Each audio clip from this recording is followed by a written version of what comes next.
أعوذ بالله من الشيطان الرجيم بسم الله الرحمن الرحيم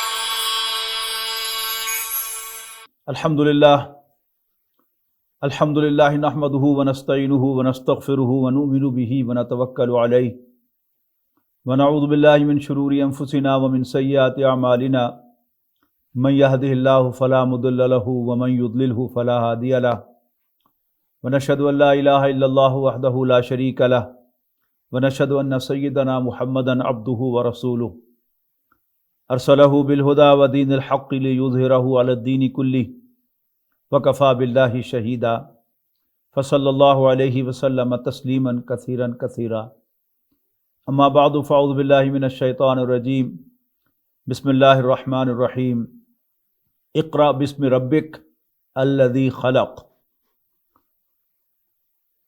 Respected brothers and sisters, today we are going to talk about the Quranic introduction of Allah subhanahu wa ta'ala.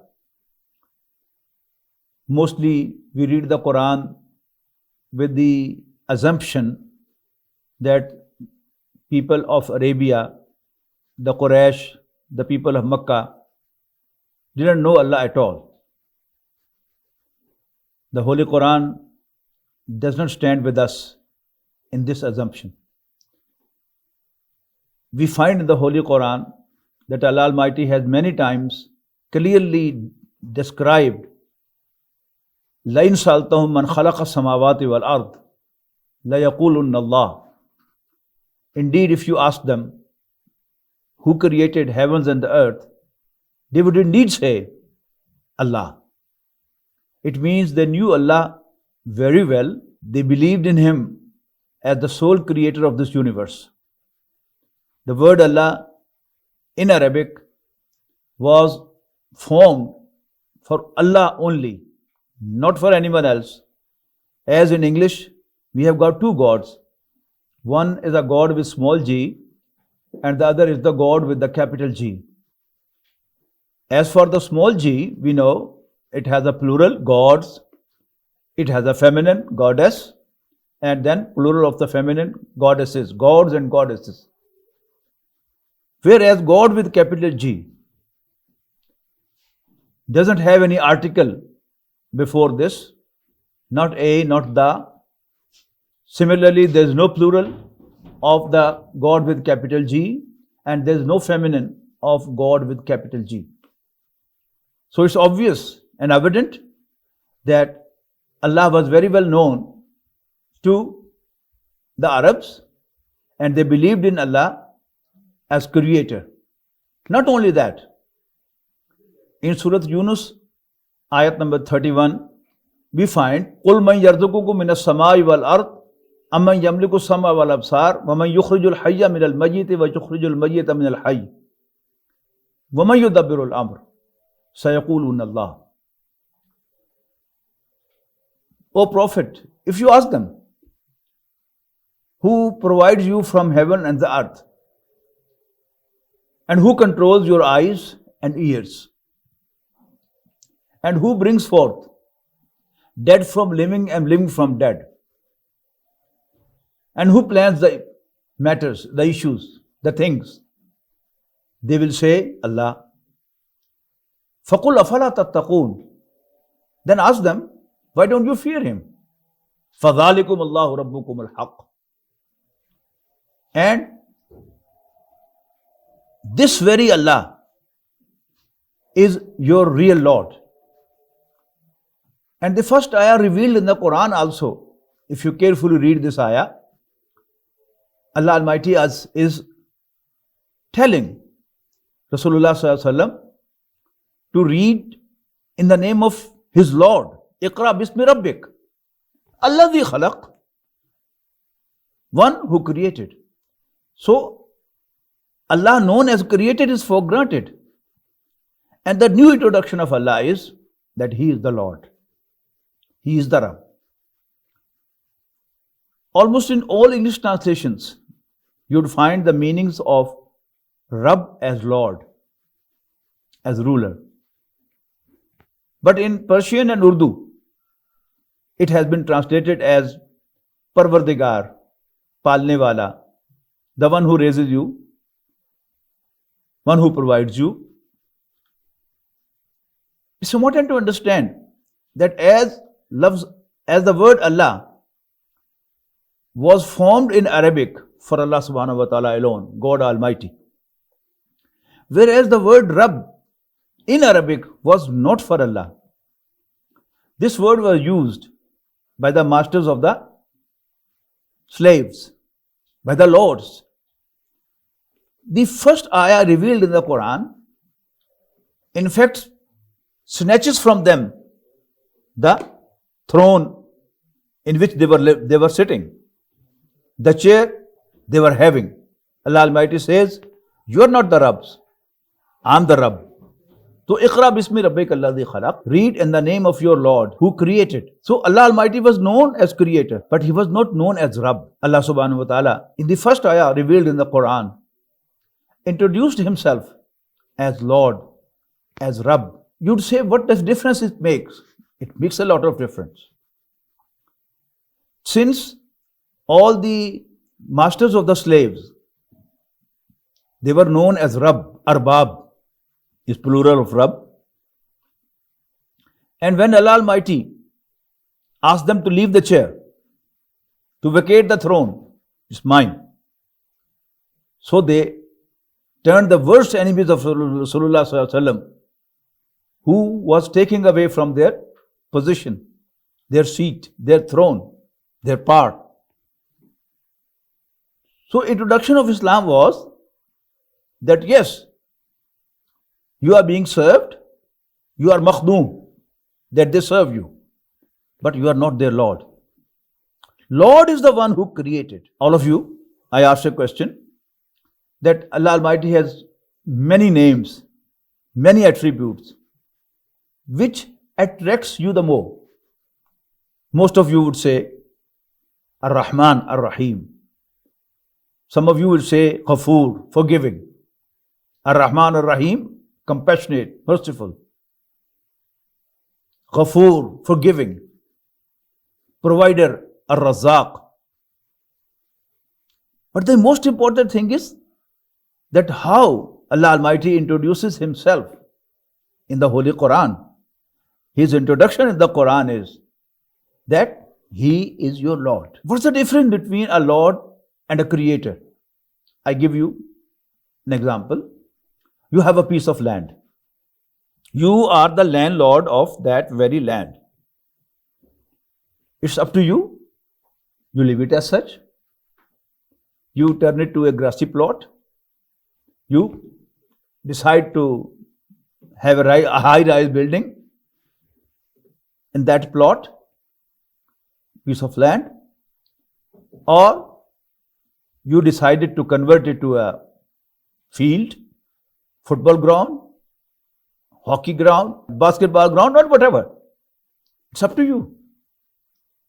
And when you decide that you want to build a building there, then again it's up to you. You will design on your own or you will hire an architect. Then you have decided the map, the plan, then you will supervise it yourself or you will give to a contractor to supervise the builders.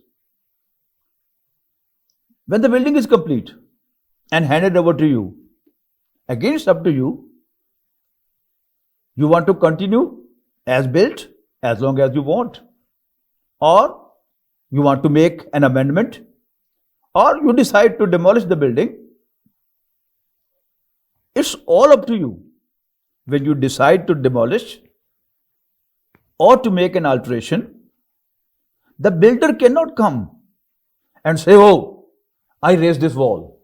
Who are you to demolish it?" No. It's only the Lord who has the prerogative, the authority to do anything with his property. When the builder charges for his services, he's out. Now it's the Lord. So Allah Almighty, no doubt, is our creator too. But He is the Lord. We have to listen to him. We have to worship him. We have to adore him. So it's Allah subhanahu wa ta'ala. So that's the difference between a Lord and the builder. Then you must understand that what are the preferences of the Lord. I believe that Bilal radiallahu ta'ala anhu, as he was the slave of Umayyah bin Khalf, that was his master, and after he had believed in Rasulullah sallallahu alaihi wasallam, now he must have been a very dead honest man. No? Even before, he should not be a dishonest person, but after believing in Rasulullah sallallahu alaihi wasallam, as the Prophet himself was Al-Amin and As-Sadiq. So from him, he must have learned not to lie, not to cheat.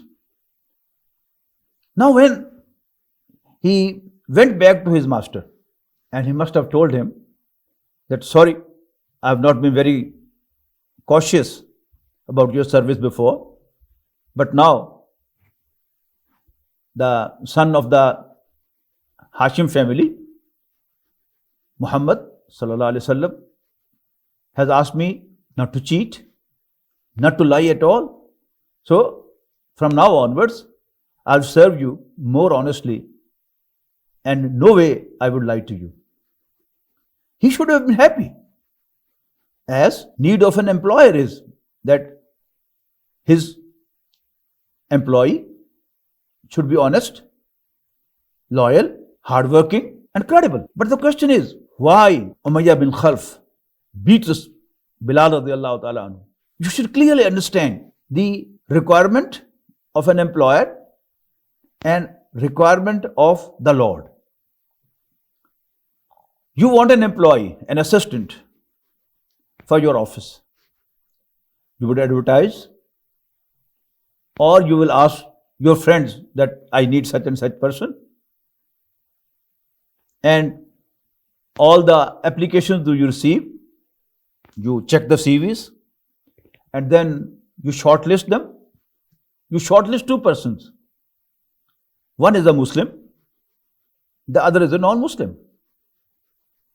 You call both of them for interview, and you ask the Muslim that, have you worked somewhere else too earlier on? He would say, yes, I have been working in such and such office. You will immediately call them, sir, do you know Mr. such and such? He would say, yes, he has been our employee. You would ask that, why did you sack him? And they tell you that we had a doubt that he has cheated us, so we fired him. Then you call the non-Muslim and you ask him, have you worked somewhere else too? Yes, I have been working in such and such office. Okay, wait outside. You will call him again, the other party. Do you know Mr. such and such? They will say, yes. He has been our employee. Very credible man, very hardworking. If you want to employ him, do. You would ask surprisingly that if he is hardworking, credible, why did you fire him? They tell that his mother was sick and he applied for 2 weeks leave. The illness of his mother prolonged. Finally, she died too. And he came back after 2 months. In the meantime, we had employed another person. It didn't appear to us fair to just dismiss him for no reason. So that is why we had to fire him. Now tell me honestly, if you are the one who want to employ a person, and these are the two options in front of you, which one you would opt for? Certainly there can be no other answer than that you would employ the non-Muslim despite you love Islam too much. You hate disbelief. You hate other religions other than Islam, yet you would employ non-Muslim because the neat requirement of an employer is that his employee should be credible. His employee should be hardworking. But this is not the criterion. This is not the requirement of the Lord, the Master.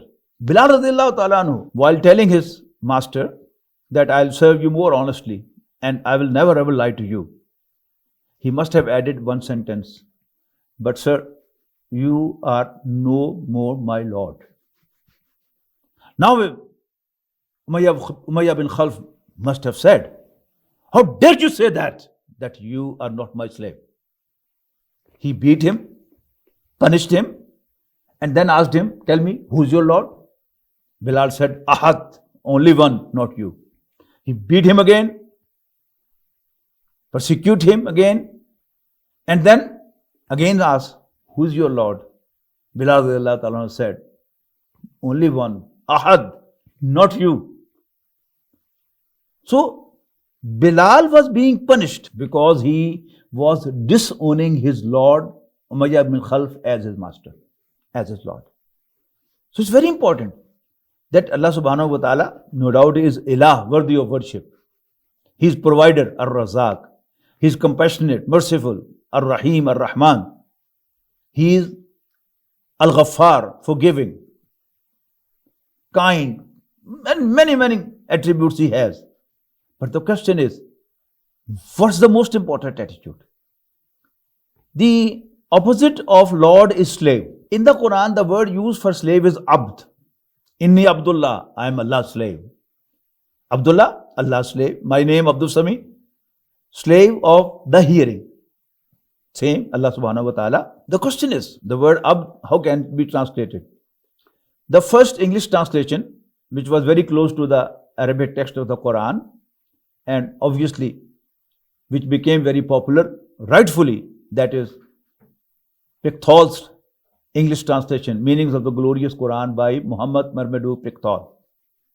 He very frankly uses the word slave for Abd. And when I first visited United States in 1984, I saw in all the masajid of United States, the Pickthall's translation lying in all the masajid in great number.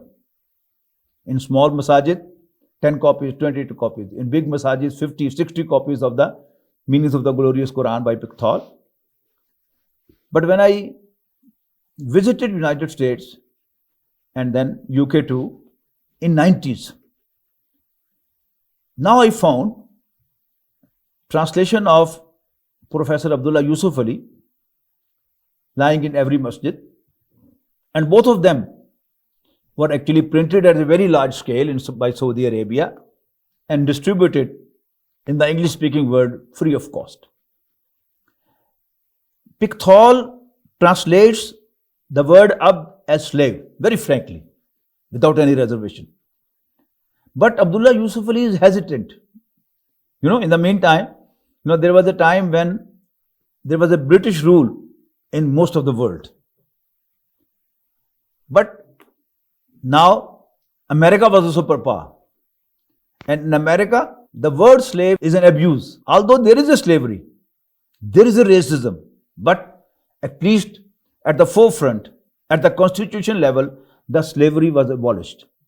So when you use the word slave in United States, and if I have discussed this subject in United States, mostly someone has come forward after my speech, after my talk, and he has argued with me, you should not use the word slave. Abdullah Yusuf Ali introduces a new term, and that was bondsman. Bounded man. No, he is hesitant to use the word slave. Then Saudi Arabia got his own translation. Dr. Mohsin Khan and another brother, they jointly translated the Quran, they translate the word abd as humble servant. If we compare that, what's the difference between a slave and employee, that issue will become very, very clear. Number one, slavery. Number two, employment. In slavery, the most important thing is slavery is never ever with choice. Whereas employment is always with choice. No matter how financial constraint you are going through, how hungry are you, if you want to join a corporation, you won't join. As simple. But if you are a slave, you have no choice at all. It's important that Allah Almighty didn't ask us before, do you want to be created or not? We were not created by our decision, so we are slaves. Number two, the employment has a contract. There is a contract between the employee and the employer. And then, as compared to that, in slavery, there is no contract. Then under the contract, there is the job description. What type of work you will have to do. Whereas in slavery, there is no contract, there is no job description. Then in employment, there will be timings that we will engage you for 8 hours, or 12 hours, or 2 hours, or 3 hours, whatever. In slavery, one is a slave during the day and the night. In the morning, in the evening. While sleeping and while he is up, he is a slave. While sitting, he is a slave. While standing, he is a slave. And while sleeping, he is a slave. The word abd, those who have some touch of the Arabic language, that in Arabic there are 3 root letters in most of the words, and then they are used in different abwab. If the root madda ain ba dal is from bab nasara, it means madi being abada and madare being ya'budu. It means to worship.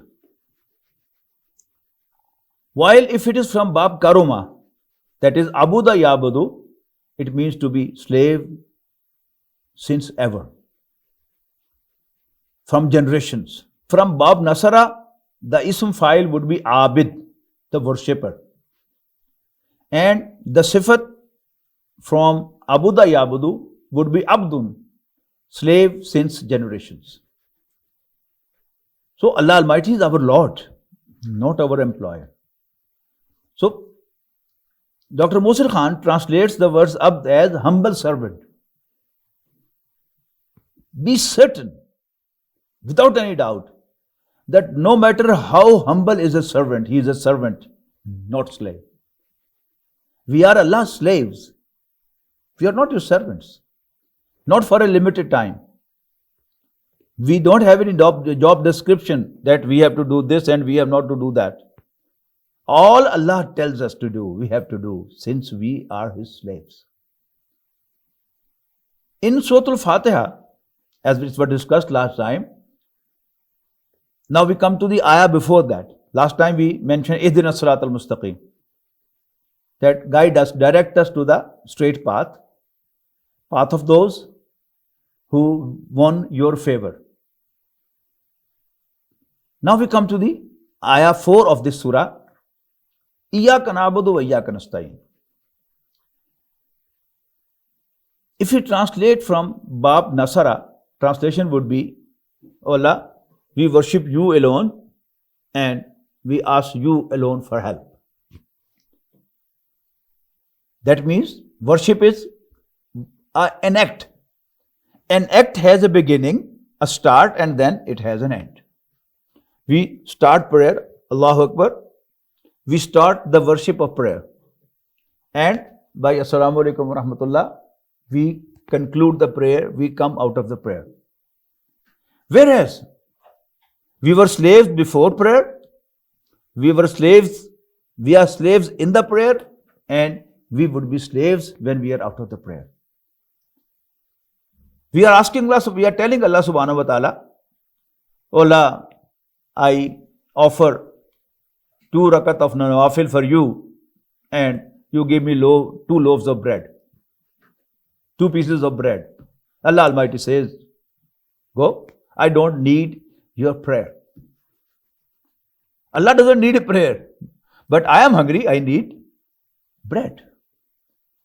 Now, if you translate Iyyaka na'budu as, "Oh Allah, we are only your slaves, wa iyyaka nasta'in," thereby we ask you alone for help, because it is the Lord whom you ask for. It's the Lord whom you depend on, you rely on. There's a very beautiful story. You know, we the people of subcontinent, our forefathers were Hindus.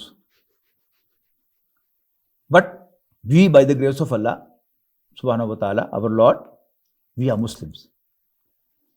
We turned Muslims by the effort of Sufia, the saints. They were asked by their shuyukh, by their murshideen, to go and sit at Delhi. Go and sit in Pakpatan. Go and sit in Multan. Go and sit in Muzaffargarh. They settled at a place, and the passerbys, they were inviting, "Oh, come on. What do you do?" Getting introduction to them. And then helping them. If they have food, providing them food. Let's eat together. The people sitting along them were feeling happy, a peace of mind. So the people started sitting with them more frequently, and quietly they turned them to Islam. They had no source of income at all. Their shuyukh asked them to go and sit at a place. And people started serving them, provided them food, providing them everything. One of such shuyukh got in his mind, now my food problem is solved. People provide me so much that I offer others, and there are dozens of people, they are eating with me. Allah Almighty didn't like this, because He didn't say, "My Allah is providing me." He said, as if it's an automatic process. People provide food and they are providing. Allah Almighty punished him. And Allah Almighty is very kind, more kind to those who are attached to Him. So Allah Almighty punished him. So for 3 days, nobody brought food. Some thought, "Oh, many people bring food. If I don't bring, what will happen?" Nothing. Someone just forgot to bring food for him. And when he was extremely hungry, he left his place and went to the nearby community, knocked a few doors. "I'm hungry, please provide me food." And he got 3 loaves of bread. And he was coming back to his place. The dog of the village was after him, barking, trying to attack him. He tried to push him back by his stick, but he was after him. Finally, he gave 1 loaf of bread to him, just threw it to him. He took it immediately, and then he was again after him. He just cast the second 2 to the dog. Dog took it quickly, and then again he was after him. He cast the third one too. Dog was again after him. Finally, he was very upset, and he turned around and addressed the dog. "I didn't take anything for the last 3 days. I just got 3 loaves of the bread, which I have cast to you, and yet you are barking at me." He said to the dog, you are doing shameful act. Allah subhanahu wa ta'ala, who has enabled us, taught us all to speak. He taught the dog also to speak in our language. Dog said, no, I'm not doing shameful act. It's you who is doing shameful act. Because if my master keeps me hungry for 10 days, I don't go to the next door. You claim that you are the slave of the great master, Allah subhanahu wa ta'ala. And he has kept you hungry for 3 days. And you are at the doors of your fellow human beings and asking them for bread. You are a shameless person. So that was a lesson given to him, that it's the master whom you ask for. It is the Lord whom you ask for. So Allah subhanahu wa ta'ala is our Lord, our master, not our employer. We are not his employees, we are his slaves.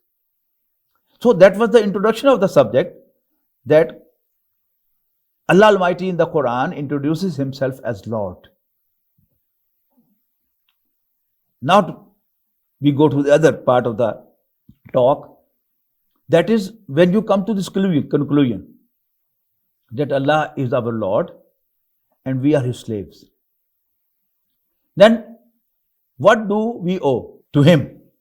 Number one, first is to firmly believe in him that he is our Lord. He is our master. He is our Rabb.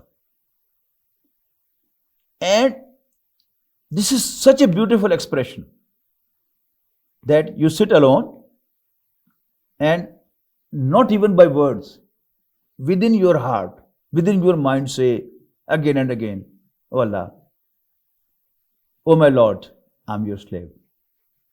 Oh my Lord, I'm your slave. You are my master, I'm your slave. You will feel so much tranquilized, amazed by this expression, that you are establishing your relation to your master, that you are his slave and Allah is your Lord. So first is to believe in him and then to ask him for anything. As I told you from the story of that Shaykh, that we are not supposed to seek help from anyone other than Allah. Since we believe that Allah is ruling this universe, he is controlling each and everything. No leaf drops from the tree without Allah's permission. And no drought, no leaf just moves without Allah's permission. So whatever I have been provided with, it has been provided by Allah. It's not an automatic process that, oh, it's going on and you have to get it. No. Allah Almighty is individually watching each one of us. We are breathing with Allah's permission. So whenever we need, we have to ask Allah for help. We have to express our needs before him. In the physical channels, the visible channels, we are allowed to ask each other for help.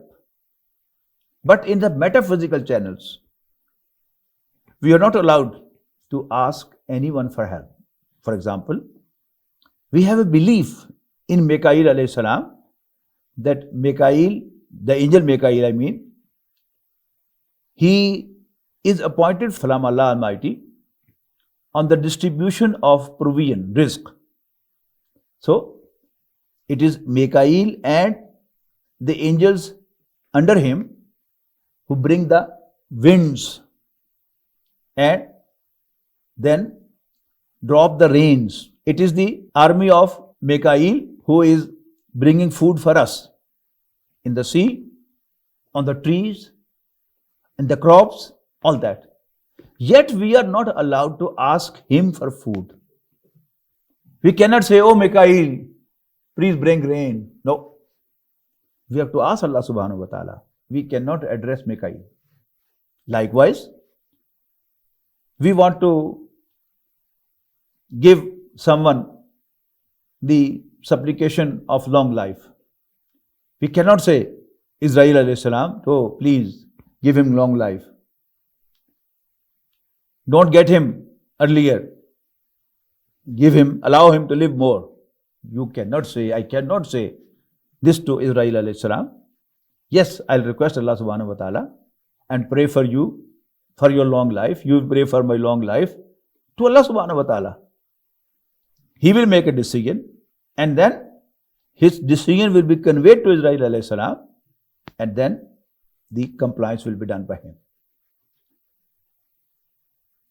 Next is, you are supposed to be loyal to your Lord. Loyalty. No, you are not supposed to be loyal to your employer. For a certain time, you are loyal to the employer. 8 hours you work for your employer, you are paid for that. And during those 8 hours, you are supposed to be loyal to him.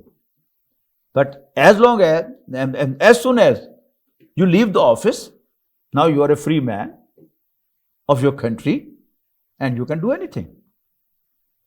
Whereas, as I said, slavery is for 24 hours, around the clock. Then, so, we are supposed to be loyal to Allah Almighty. And what is the extent of loyalty? You find in Surah Al-An'am, قُلْ إِنَّ صَلَاتِي وَنُسُكِي وَمَحْيَايَ وَمَمَاتِي لِلَّهِ رَبِّ الْعَالَمِينَ. Say, indeed my prayer and my sacrifice and my life and death, all are for Allah, who is the Lord of the heavens and the earth.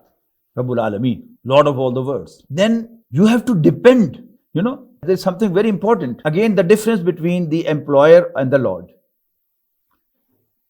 The industrialists, they are the capitalists and they employ people. Whereas in our villages, the villages of Pakistan, India, and so should be all over the world,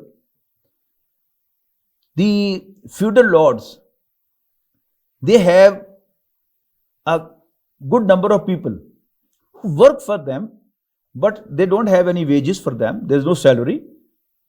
But their lord, the landlord, the feudal lord, provides them everything, and not only provides them everything, he protects them too. Those who are familiar with the Pakistani terminology, the police officer, the SHO, the Thanedar, cannot arrest any worker who is just a slave to the feudal lord without the permission of the feudal lord. He'll go to him and request him, please, I'm in trouble. If I don't arrest this man, I may be fired. So please allow him to arrest him. I will just release him after the initial investigation. Whereas there is an industrialist and his general manager is arrested. Without his permission, he will be arrested. And when he is arrested, and he will just make a phone call to the district police officer that please look after my general manager, and that's it. So that's the difference. The Lord looks after his slaves, while the employer doesn't look after his employees. Very important. Then an employee is only concerned with his wages, with his, facilities provided by the employer, and not more than that. Whereas a slave always looks towards his master for all the needs he has, all the problems he has. Then on top of that, he fears his master, that he should not be angry anyway. I should say it other way around. I'll give you an example. If an employee of an employer makes an embezzlement, he would ask the accountant to investigate and how much he has taken away. and he will hold the employee and ask his household that member of your family has stolen so much, pay it and take him back. You understand my point? Whereas the feudal lord, he will simply ask his slave, listen, come on. And if the slave comes with a certain gesture, oh my lord, please forgive me, he will simply shout at him or give him a slap or blow, and then matter will be finished. This is what the Quran tells about Allah subhanahu wa ta'ala. Ya ibadi allazina asrafu ala anfusihim la taqnatu min rahmatillah. O those who have wronged to themselves, never ever be disappointed of the mercy of your Lord. La taqnatu min rahmatillah. Inna Allah yaghfiru dhunuba jami'a. Indeed, Allah forgives all the sins. All the sins. This is what the feudal lord does. Whereas the employer, the capitalist, he recovers each and every penny of his embezzlement, of his stealing. So that's the difference between an employer and the lord. Moreover, Allah subhanahu wa ta'ala asks us to seek forgiveness from him. You know, if we imagine about the hereafter, we'll discuss this problem again after some lectures under the heading of secularism. But now I want to give the reference only briefly. The Dawa work mostly being done by our young people, may Allah give barakah to them, but mostly they are actually not doing the Dawa of Islam. They are all trying to prove that there is a superpower behind this universe. This is a secular concept. According to Islam, Allah subhanahu wa ta'ala is not a powerful, not a great power, but he is a powerful being. There's a hell of difference between the two. One is a power, one is a powerful being. Whenever you say Allah Almighty is a powerful being, then you accept him as a personified being who exercises his powers. And whenever there is a personified being, he will have yes and no. He will have acceptance and rejection. There is an article of Einstein, Albert Einstein, World as I See It. In it he says that whenever you look into this universe, you understand, you realize that there is a great power behind it. When I was a student of intermediate, and this article was included in our English book, I was very happy. Oh, look, finally, Einstein also believed in Allah. But in the next paragraph, rather in the next sentence, he says, but I cannot conceive of God who punishes and rewards his creatures. So, Allah is not a power. Allah is not nature, no matter how big capital letter N you write and say nature. If you just go into the detail, nature is a blind force. Iqbal, in his famous poem Iblis ki Majlis-e-Shura, he opens the poem with Ye anasir ka purana khel. In law of conservation of mass, we say matter can neither be created nor be destroyed. And matter since ever existed in the form of certain elements, more than 100, and they act and react, join and split, and this universe automatically came into being. No. Matter did not exist since ever. It's not eternal. Allah Almighty brought this universe, matter, to existence, and then it is He Himself who is controlling the universe, who is making all the processes. who is making all the changes. So, Allah subhanahu wa ta'ala is not a force. He is a powerful, forceful being who exercises his power, who exercises his force and brings the changes. Then, last but not the least, as I said, the feudal lord protects his men. He protects his slaves. And the police officer is not allowed to arrest any one of them without the permission of the feudal lord. We have to seek Allah's protection. And how important is that? We are very weak, obviously, but the messengers are strong and bona fide and loyal slaves of Allah subhanahu wa ta'ala. There can be none like them. But it's very important that even Rasulullah sallallahu alaihi wasallam has been asked again and again to seek Allah's protection. No? In Arabic we call it ta'awwuz, ain, waw and dal.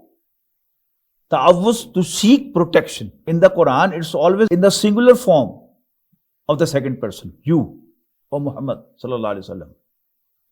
In Surah An-Nahl we find, إِذَا قَرَأْتَ الْقُرْآنَ فَاسْتَعِذْ بِاللَّهِ مِنَ الشَّيْطَانِ الرَّجِيمِ. Whenever you recite from the Quran, seek Allah's protection against the cursed shaitan, against devil. Then in Surah Hamim As-Sajdah, Surah Fussilat, ayat number 36, إِمَّا يَنْزَغَنَّكَ مِنَ الشَّيْطَانِ نَزْغٌ. Whenever you are prompted by Satan, فَاتَّعِذْ بِاللَّهِ مِنَ الشَّيْطَانِ الرَّجِيمِ. Seek Allah's protection. Look for Allah's protection. إِنَّهُ السَّمِيعُ الْعَلِيمُ. Indeed, He is the hearing, the knowing. Then why to go for the Mu'awwadatayn, the last two surahs of the Quran, in which Allah Almighty is asking Rasulullah sallallahu alaihi wasallam to seek Allah's protection. Qul a'udhu bi rabbil falaq. This is again in the singular second person you, not in the plural. Qul a'udhu bi rabbil falaq. Say, I seek protection of the Lord of the morning. And then Qul a'udhu bi rabbin nas. O Messenger, say, I seek protection of the Lord of the people. So this again in the singular form of the second person. Then in Surah Al-Mu'minun, Qul a'udhu bika min hamazati shayateen. Say, O my Lord, I seek your protection against the prompts of shayateen, devils. Wa'udhu bika an yahdurun. And I seek your protection from them coming even close to me. So Allah's protection. There are different expressions. I have different introductions. If you ask me, who are you? I can say, I am Abdul Sami. I can say, I am a human being. I can say, I am a Pakistani. I can say, I am a Muslim. I can say, I am a dentist. I can say, I belong to Faisalabad. But have you ever thought, what is my best introduction and what is your best introduction? Certainly, my best introduction is, I'm Allah's slave. Apparently slavery is a sort of insult. It lowers you. But to become Allah's slave doesn't lower you. It raises you very high. That if you are, in other words, I can say, if you are a slave of men like you are degraded. You are lowered. But if you are slave of Allah subhanahu wa ta'ala, you go very high and you enjoy a very high status. So, the best thing is that we become the Allah's slave and we are proud of it. Who are you? I'm Allah's slave. It is in a big organization, in a big corporation, there are many employees. There are general managers, there are managers, there are officers, there are workers. But there is someone who is very close to the employer, and he is known as man of the employer. And he walks in the office, in the corporation, and even the general manager fears him, that he may not talk against me in front of the master, in front of the employer. So if we think, if we believe, if we understand that we are Allah's slave, who is the Lord of the heavens and the earth, then indeed we would become very strong in ourselves. I will not fear anyone. As it has been said in Surah Hamim Sajda or Surah Fussilat, Inna allazina qalu rabbuna Allah. Indeed those who say, our Lord is Allah, thumma istaqamu, then we stick to it. They are firm, adherent to this concept, this belief that our Lord is Allah. As I said, sit alone and just within your mind say, Oh Allah, I'm your slave. Oh my Lord, I'm your slave. You are my Lord, I'm your slave. You would enjoy. So, in Surah Fussilat it has been said that those who say our Lord is Allah and they are consistent to this, summa istaqamu tatanazzalu alayhim al-malaikatu, angels descend on them saying, Allah takhafu wa la tahzanu, that neither fear nor have any regret. وَابْشِرُوا بِالْجَنَّةِ الَّتِي كُنْتُمْ تُوعَدُونَ, and receive the tidings of the paradise which has been promised to you. So, when we believe in Allah and we remember this, we are Allah's slave, then we have nothing to fear. My Lord is protecting me. My Lord is looking after me. Why should I worry for my food?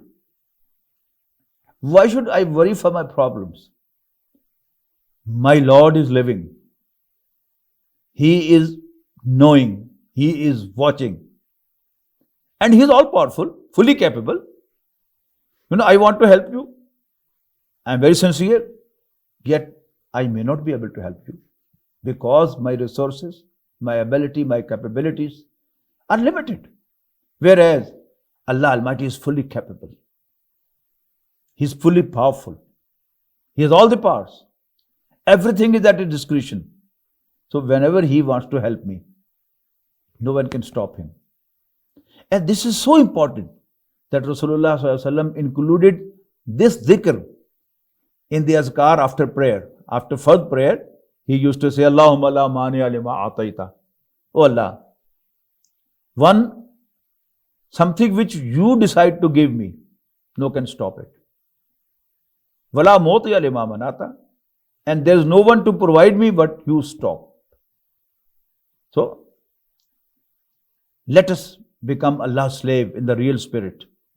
We should say we are Allah's slave. We should act like slaves. And we should live like slaves.